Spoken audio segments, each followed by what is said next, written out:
ሰላም ውድና የተከበራችሁ የማይቲዩብ ተከታታዮች እንዴት ናችሁልኝ? እንዴት ቆያችሁኝ? በያላችሁበት ሰላማችሁ ብዙ ትርፍርፍ ይበልልኝ። እንደ ምድር አሸዋ እንደ ሰማይ ከዋክብት የምራው ዋናው ለሰው ልጅ ጤና፣ ፍቅር፣ ሰላም ነውና እነኚህ ነገሮች ካሉ ሌላው ትርፍ ነው። ምክንያቱም ሁሉም ነገር የሚኖረው በእነዚህ ስሮች ስለሆነ ማለት ነው። ፍቅር ካለ፣ ሰላም ካለ፣ ጤና ካለ ያጣም ያገኛል ማለት ያው ሁሉም ነገር እነኚህን ነገሮች መሰረታዊ ያረጉ ስለሆኑ እግዚአብሔር አምላክ ይሄንን ሶስቱን ነገር ፍቅር፣ ሰላም፣ ጤና እግዚአብሔር ከኛ አርቅብን። በእውነት ዋናው መሰረቱ ለሰው ልጅ እነኚህ ነገሮች ነውና እግዚአብሔር ፍቅሩን ሰላሙን ያብዛልን፣ በያለንበት ጤናውን ይስጠን እና ያው በአገር ውስጥም በውጭ ሀገርም የምትኖሩ ውድ ቤተሰቦቼ መታቆኝም ማቃችሁም እኔንም ማታቆኝም አጋጣሚ ይሄ ቪዲዮ የሚደርሳችሁም በጣም አመሰግናለሁ። ላይክ ሰብስክራይብ እያደረጋችሁ አበረታቱን። ጀማሪ ዩቲዩበር ነኝ ማለት ለወደፊት ተስፋ የምጥልበት ነው ብዬ ነው የማስበው። ይሄን ዩቲዩብ እንግዲህ ያው አሁን ባለሁበት ደረጃ መዳም ቤት እየሰራው ነው፣ ግን ወደፊት የተሻለ ሀሳብ ይዤ ወደ ሀገሬ ገብቼ እንደ ማንኛውም ዩቲዩበር ያው ጀማሪ በሆንም ወደፊት እንግዲህ እግዚአብሔር ካለ ተስፋ ይኖረኛል ብዬ ስለማስብ ይሄንን እንግዲህ ዩቲዩብ እንድታሳድጉልኝ ሰብስክራይብ እያደረጋችሁ እንድታበረታቱኝ።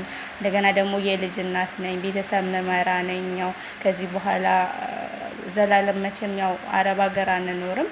እኔ እዚህ የመጣሁት ያው ቢያንስ የተሻለ ነገር ትንሽ የቤተሰብ ቤት ከትናንት ከነበረው ዛሬ የተሻለ ነገር ቤተሰቦችን ለመምራት ኑሮዬን ለመምራት ነውና ያው እንደምታውቁት አረብ ሀገር ምንም ያው ምናልባት ለጊዜያዊ የሆነ ነገር ልታገኙ ትችላላችሁ፣ ግን ዘለቄታዊ ነገር ስለሌለው ቢያንስ ደግሞ ያው ዩቲዩብ በአሁኑ ሰዓት አሪፍ የኦንላይን ስራ ነው።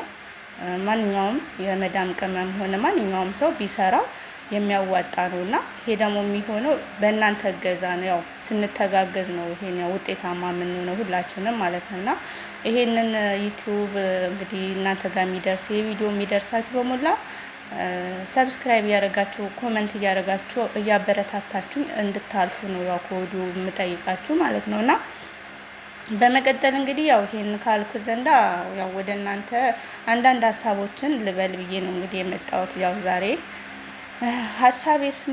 ሀሳብሽ ምንድነው ካላችሁ እንግዲህ ያው ሁሌ እኔም በማንኛውም ያው የመዳም ቅመም ውስጥ ይሄ ነገር ይመላለስብናል ማለት እንዲህ አውጥተን አንናገረው እንጂ ጥያቄ ነው የሚፈጥርብን ሁላችንም ማለት ነው። ምክንያቱም ምናልባት ምክንያቱን ልናውቀው እንችላለን፣ ግን ለዚህ መፍትሄ የለም ወይ የሚለውን ደግሞ ያው አንዳንዴ ቆም ብለን ማሰብ ግድ ነው ማለት እንዴት ነው እስከ መቼ ነው አረብ ሀገር የምንኖረው? ሁላችንም አሁን ብዛት ብዙ አመታትን የሰራን ነው፣ ብዙ አመታትን ማለት ነው። ምክንያቱም የምንሰራው ነገር ጠብ ስለማይልልን ነው። ሄደን እንመጣለን፣ እንሰራለን፣ እንሄዳለን፣ እንመጣለን፣ እንሰራለን። ያ ለምን ይሆናል ብለን ግን ጠይቀን አናውቅም። ራሳችንን ጠይቀን እናውቃለን? ከኔ ጀምሮ ማለት ነው።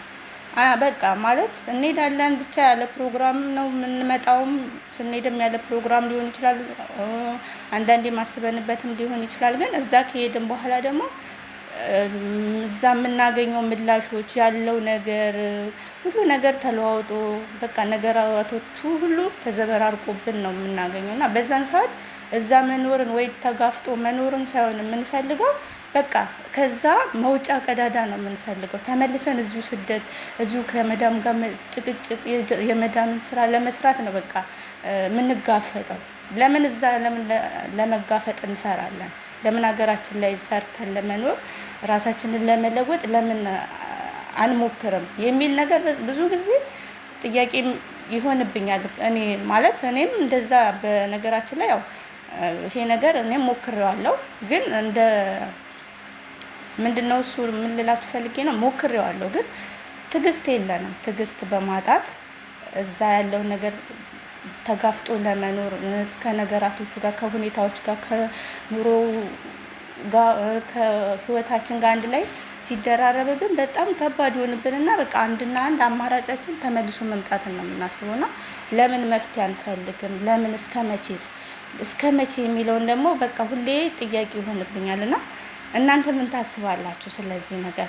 ያው ሀሳባችሁን ኮመንት ላይ እየጻፋችሁ ማለት ነው እያዳመጣችሁኝና ለምን መጋፈጥ እንፈራለን? ሀገራችን ላይ ሰርቶ መለወጥን ለምን መጋፈጥ እንፈራለን? በነገራችን ላይ ምንም ቢሆን ማለት ነው ምንም ቢሆን አልጋ ባልጋ የሚሆን ነገር የለም። ሀገር ቤትም እዚህም ለምሳሌ አሁን አዲስ ከኢትዮጵያ ወደ አረብ ሀገር የሚመጣ ሰው ማለት ነው እንደመጣ መቼም ጥሩ ቤት ወይ ጥሩ ቦታ ወይ ጥሩ ደሞዝ ሊከፈለው አይችልም አይደለም። የመጣበት ምናልባት አንድ ልጅ አረብ ሀገር ከሄደች በኋላ እንደው ሁሉ ነገር አልጋ ባልጋ እንደፈለገችው ይሆናል ማለት አይደለም።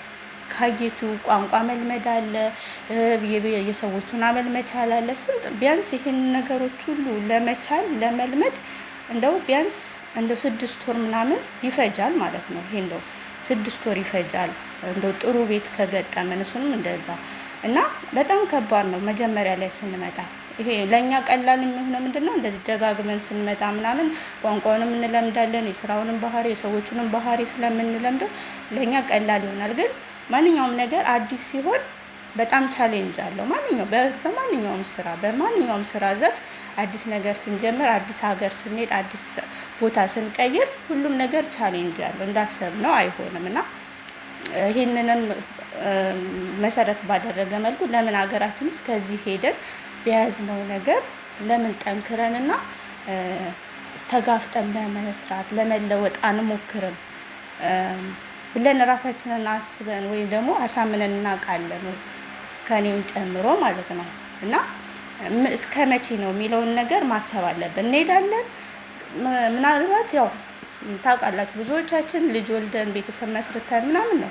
ሌሎች ደግሞ ያው ይሄንን የኑሮ ውድነቱን በመፍራት ያለው የሀገሪቱ ነባራዊ ሁኔታ በመፍራት የሆነ ምናምን በቃ አገራችን ላይ መቀመጥ የሆነ በጣም ነው የሚከብደን። እዚህ ሆነን ደግሞ ወደዛ እንመኛለን። እዛ ከደረስን በኋላ ደግሞ ወደዚህ ነው የምንመኘውና በቃ መቼ ነው ተረጋግተን አገራችን ላይ የምንኖረው? በእርግጥ አሁን ያለው በአሁኑ ሰዓት ሀገራችን ላይ ለመኖርም የሚያጓጓ ነገር አይደለም። ግን እኛ ሀገራችንን እየጠላን ሌላው ደግሞ ያው እዚህ ሊያከብሩን አይችሉም። እኛ ሀገራችንን መውደድ አለብን። ማንኛውም ሰው ማለት ነው ሀገሩን ሲወድ ነው ሌላውም ያለበትም ባለበት አካባቢ ባለበት ሀገርም ሊወደድ የሚችለው። እኔ ሀገሬን እያንቋሸሽኩ ሀገሬ እንዲህ ናት ሀገሬ እንዲህ ናት ለምን ይሄ ነገር ብዙ ነገር ያው እንትን እያለ ማለት በተለያየ ሀሳቦች ላይ ስለ ሀገራችን ባለው ስለ ሕዝቡም ያለውን ነገር የሆነ አጋልጦ የመስጠትም ነገር ስላለ ማለት ነው። አንዳንድ